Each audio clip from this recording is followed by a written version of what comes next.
Bonjour, à BLF, nous aimons les livres, les bons livres. Et nous sommes toujours heureux de voir des gens venir et acheter nos livres. Mais nous sommes encore plus heureux lorsque nous apprenons que ces gens commencent à lire ces livres. J'aimerais aujourd'hui vous donner 3 conseils pour plus lire et pour mieux lire.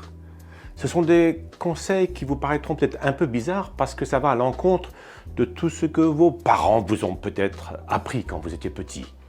Premier conseil, tu as le droit de commencer plusieurs livres en même temps. Oui. Quand tu étais petit, on te disait peut-être, si tu commences quelque chose, tu le finis avant de passer au suivant. Eh bien, avec les livres, ça ne compte pas comme ça. Tu peux commencer plusieurs livres en même temps, il n'y a pas de souci. Pourquoi? Parce qu'en faisant cela, tu liras plus. Je m'explique. Tu rentres du travail, tu es fatigué.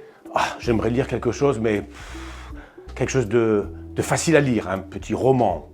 Justement, j'ai commencé un roman, je peux le continuer. Ou alors, vous allez chez le médecin, vous avez une toute petite place dans votre poche. Alors, j'ai ici commencé un petit livre de 100 pages, je vais le glisser dans ma poche. Ou alors, samedi matin, vous êtes près du feu, avec votre tasse de café, vous avez 2 heures devant vous, vous sortez le gros commentaire et vous commencez à vous régaler. Voilà, si vous commencez plusieurs livres en même temps, vous allez probablement lire davantage. Deuxième conseil,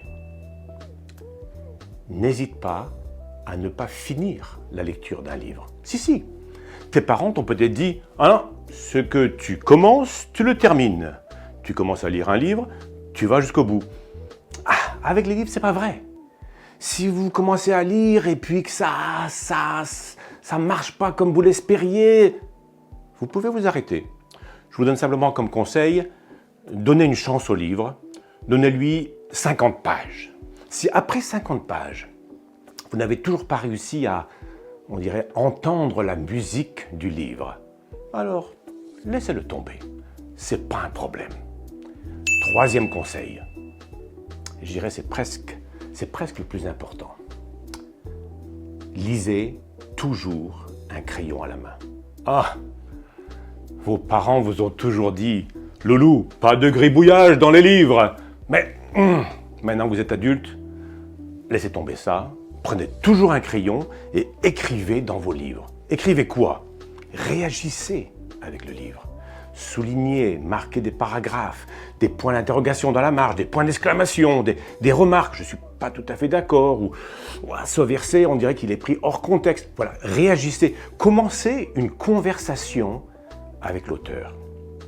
Et quelqu'un a dit, je crois que c'était C.S. Lewis, il dit en fait, on n'a jamais fini de lire un bon livre. Si un livre est bon, en fait, vous allez le relire plusieurs fois, donc vous avez intérêt à l'acheter pour le mettre dans votre bibliothèque. Et chaque fois que vous sortirez ce livre de votre bibliothèque, vous allez reprendre les petites notes, les petits commentaires et en rajouter quelques-uns.